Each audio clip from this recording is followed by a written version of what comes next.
Welcome to the NOSA Unleashed podcast, where we want to expose and remove the stigma surrounding mental health by discussing real-life challenges and obstacles that keep us paralyzed and fearful to move forward. Let us inspire you to believe there is more to life than what you are currently experiencing. Now is the time to end the silence and pursue the path to purpose and fulfillment. We will do this together because no one stands alone. Welcome back to the NOSA Unleashed podcast. I'm Laura Burgoyne, joined here with my sister, Connie Blackwood.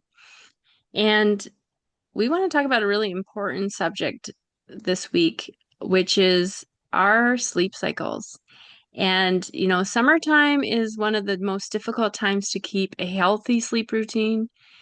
We often stay up way too late. We're not getting enough rest.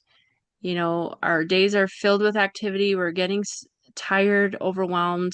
And this has a long-term effect on us if we don't keep some things in mind and we don't put in regular routines that will help support a good sleep cycles. And so, yeah, Connie, welcome to the conversation.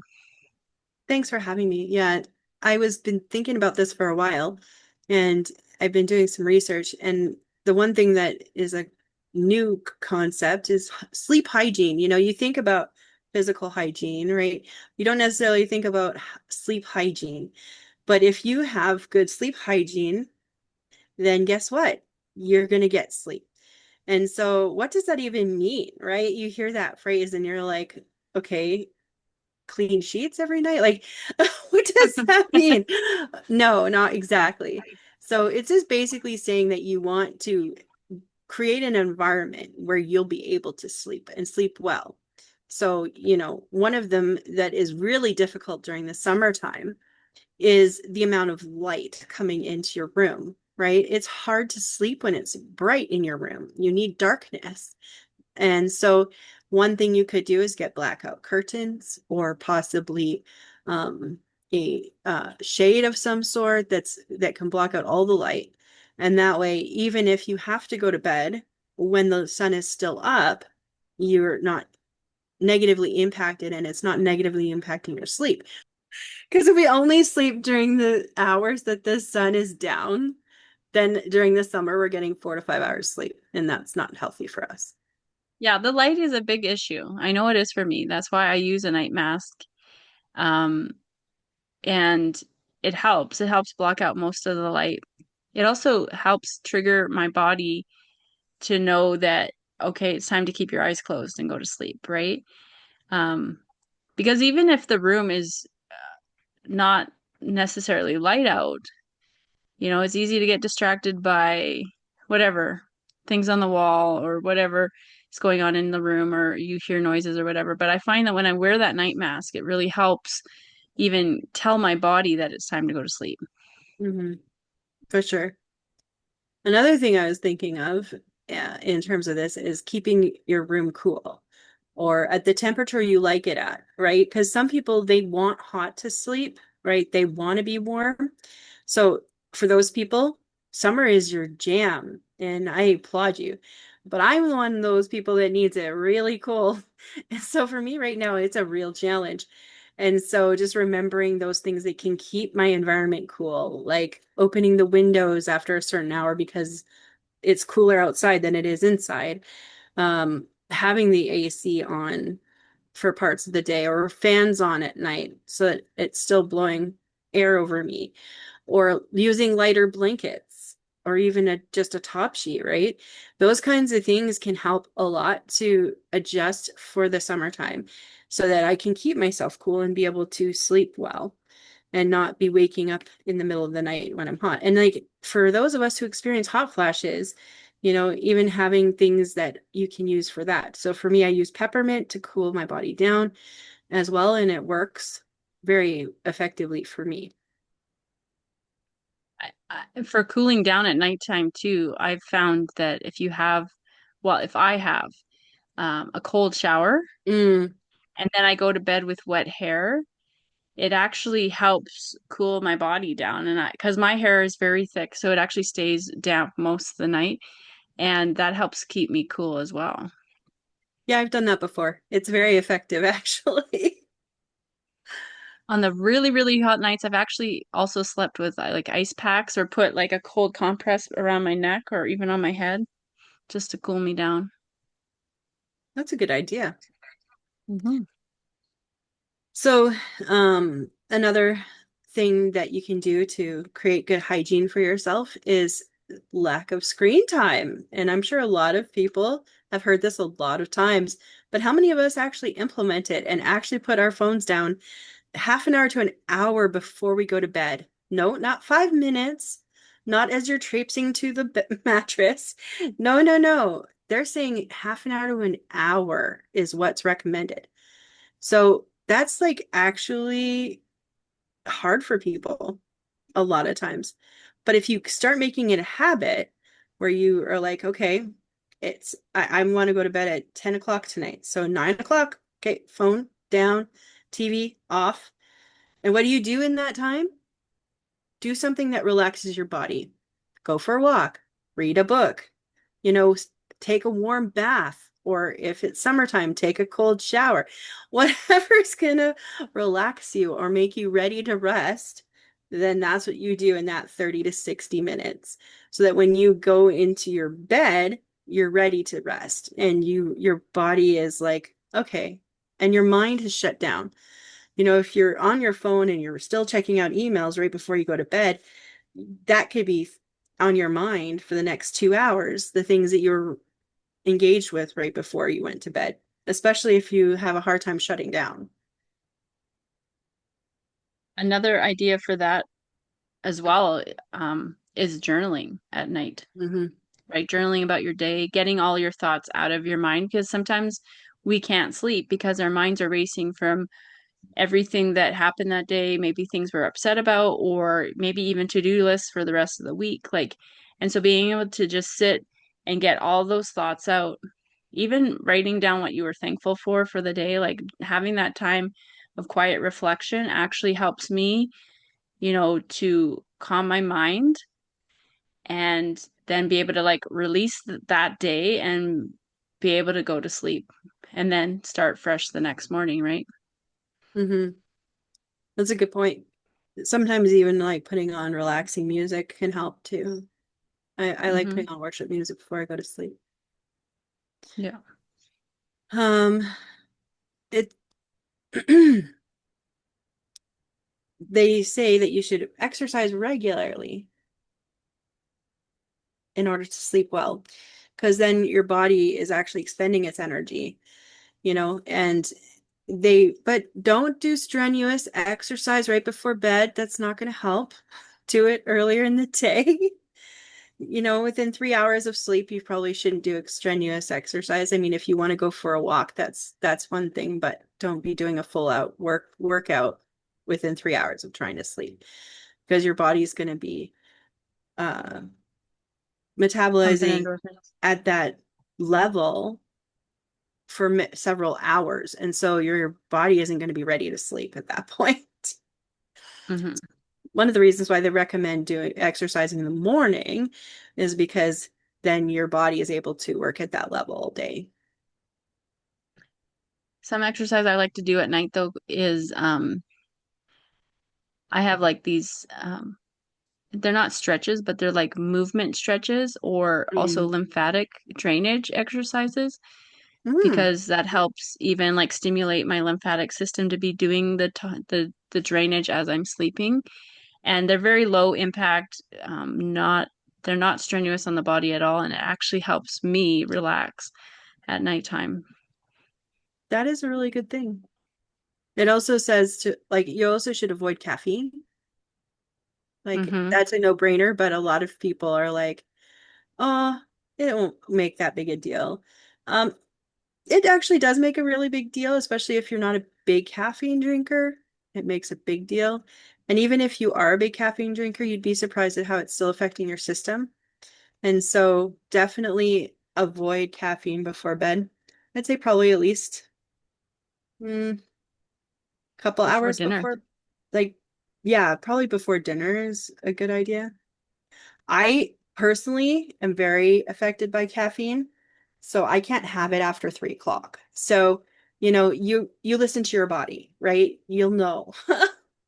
when you Yeah. cannot have caffeine. And so don't, because if I have it after 3 o'clock in the afternoon, I'm up until 2 or 3 in the morning, guaranteed. And as I could do everything else right, but I still won't be able to sleep. So caffeine is a big one. They even say limit alcohol, because it acts as a stimulant in the nighttime and it can fragment your sleep patterns. So, you may want to limit how much alcohol you drink if that's a thing that you do, um, because that can also affect your sleep patterns. So, Another thing that will help you cultivate a sleep cycle or sleep hygiene, as you like to say, Connie, is not eating mm, after dinner, right? Like that evening, that late night snacking actually, because when you sleep, your body actually, all of your body systems slow down. So if you've had a meal or if you've been snacking, your digestive system has to keep working, or it doesn't work, like it slows down, and then that food just sits in your stomach, right? And then you got issues with digestion issues, bloating, like all those kind of things. And that's something that you want to avoid. So if at all possible, don't be eating within, a couple hours of going to sleep too. mhm. uh, that's good point. Um, One other thing is they say to keep your bed sacred, kind of thing. That's like a common thing, Hmm. what does that mean? Keep your bed sacred. Means use it for sleep or intimacy, but other than that, don't just hang out in your bed, because then you're training your body not to sleep when you get into bed. But if you only use it to sleep, then when you get into bed, your body is like, oh, good, this is what we're doing, right? It's like Hmm. programming your brain, this is what this is meant for, right? So maybe when you're reading before bed, you do it in a chair and, relax there so that you can sleep better. Hmm. And they like another thing that when I was doing my research, was a 20-minute rule, meaning that if you can't sleep within 20 minutes, get up and do something, because you you just stress yourself out trying to make yourself sleep. So if you haven't been able to fall asleep in 20 minutes and you feel like you're not anywhere close, get up, do something, and hopefully that will then exert that extra energy you have so that you'll be able to sleep later. Because I find even for myself, when I'm in that mode, I need to do something and then I can come back and go to sleep right away. But if I'm just I get more and more frustrated that I'm not falling asleep. And it actually agitates me to the point where it's making it harder to fall asleep. So it's better for me to get up and do something else and take my mind off of sleep altogether until my body is like, okay, you're tired. Go to bed. Hmm. Yeah, this was a couple weeks ago, but I was laying there and I just could not sleep, which isn't normal for me now. And I was just like, it is pointless for me just to sit here. So I did. I got up and I started doing bookkeeping, believe it or not. And I ended up working on it for a couple hours. And then finally I was like, oh, you should go to bed. Mm. And, so that day I had to sleep in or whatever to get a few more hours of sleep. But, um, it would have been pointless because I would have probably still been up the same amount of hours. I would have been laying there doing nothing, right? So Mhm. sometimes if you are experiencing some of that insomnia and not being able to sleep, getting up and doing something. And then you'll find as you're doing that task, you're like, oh, okay, now I'm feeling tired. Now I'll go to bed, right? And it's worth it to be able to fall asleep that much faster. And you're training your body, right? Once again, you're not letting your body just lay in bed thinking that it can do other things. You're training it. No, that's meant for sleep, Mm-hmm. And then another thing is when you're napping, be careful not to take really long naps because that can really interfere with your night's sleep. Probably keep it to under 30 minutes if you can. I know that's hard for some people. It's hard for me. I I love naps, but I nap for an hour. And when I read this, I'm like, I don't like that, but I can see the point because in those days I'm up later and I'm like, I see their point, right? Another point I want to make too is like when you are having difficulty falling asleep and you're in bed and you just lay there, then you have the not tenacity, but tendency Tendency. to grab your phone Hmm. and start scrolling or playing a game or texting someone or looking something up on the internet. And then that's going to actually make things worse, right? And so that's why I don't even have my phone beside my bed anymore. I have it plugged in across the room and it stays there till the morning. Um, so that I am not tempted to just pick up my phone and then start playing games for 2 hours, right? It's like that is something that I think a lot of people struggle with is if they can't sleep right away, they just grab their phone. Well, that's going to make things way worse. Hmm. And one thing I want to leave you guys with is consistency.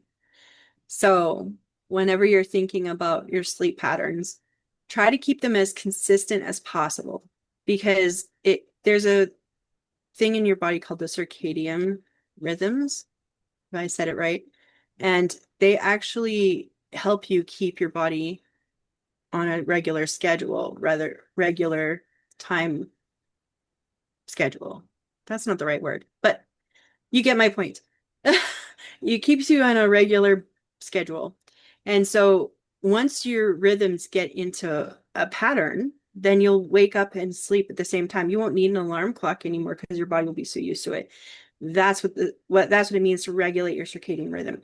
And so when you can get to that point, that's amazing, right? And so that you need to, in order to do that, you need to keep it consistent even on the weekends, right? So even if you don't have a responsibility till like in the afternoon on a Sunday, well, you could still get up early to maintain that rhythm for your body as much as possible. Yeah. One other thing I want to mention too is there are other things that you can use to help you get a restful sleep, and that for me personally, I use DoTerra's sleep system. So they have Serenity oil, which I diffuse.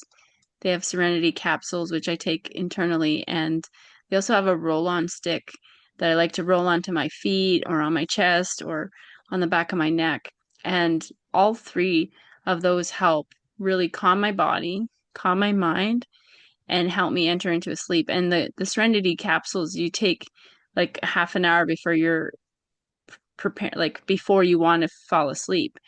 And I was having some hard time sleeping. And so last week I started taking the Serenity and I started sleeping soundly again. And I was afterwards, I was like, I wonder why I'm sleeping so soundly. I was like, oh, yes, I'm taking the Serenity again. So there are natural, healthy options for you out there for you to get decent sleep that help promote your body's ability.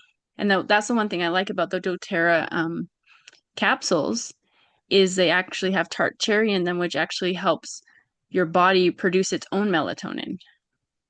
So I really love that fact about it. But yeah, I find that really useful and it just helps calm my mind, calm my body, and help me enter into a peaceful sleep. I love that too. And for those of you who have tried Serenity and it doesn't seem to work for you, another option is to diffuse cedarwood. So if Serenity is not working for you, try cedarwood and see if that helps, because that usually is the one that can work if Serenity isn't your jam. One thing I wanted to mention about um, sleep is that if we're not getting decent amounts of sleep, it impacts our ability to manage stress and our anxiety. And so, Connie, I just wanted you to maybe chat about that for a few moments before we end this call, because it does. If you're not getting good rest, then your ability to cope is diminished and you will experience a lot more anxiety and it will impact every area of your life.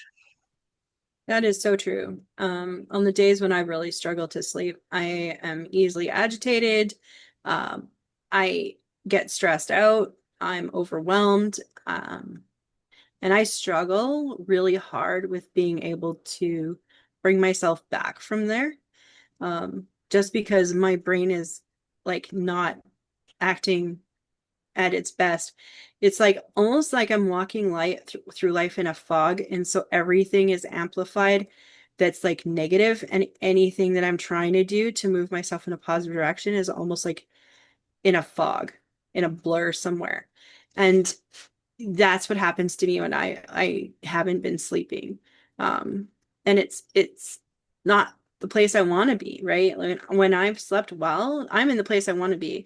I'm usually more cheerful. I can see the bright side of things. Things come at me and I'm not overwhelmed. I'm able to like, oh, I can reorganize, I can readjust, I can shift because my brain is fully active and able to process things at a much quicker rate because it's gotten enough rest to be able to do that. And, sometimes we are like, oh, well, I'll sleep when I'm dead. Well, you know, that's not exactly a good thing for your body, even though it's a really common saying. It's actually not really good for your body, and it's not good for your brain. Your brain needs rest to be able to process things properly and effectively, and not have you in that foggy state, and for you to be able to be present, in your day. I mean, I don't like being zombie girl, but when I haven't slept, you might as well call me zombie girl. I'm on autopilot all day and it's not good. Is it possible to get too much sleep? And if Um, so, how does that impact us? I don't know because I don't think I've ever had too much sleep. Um, I believe that it probably could have a negative impact. But yeah, that's never been my issue. Um, when I was in my 20s, I would stay up for 3 days straight. And then there was one time where I had only been getting 3 hours sleep for probably a couple months, maybe longer, maybe more like 4 months.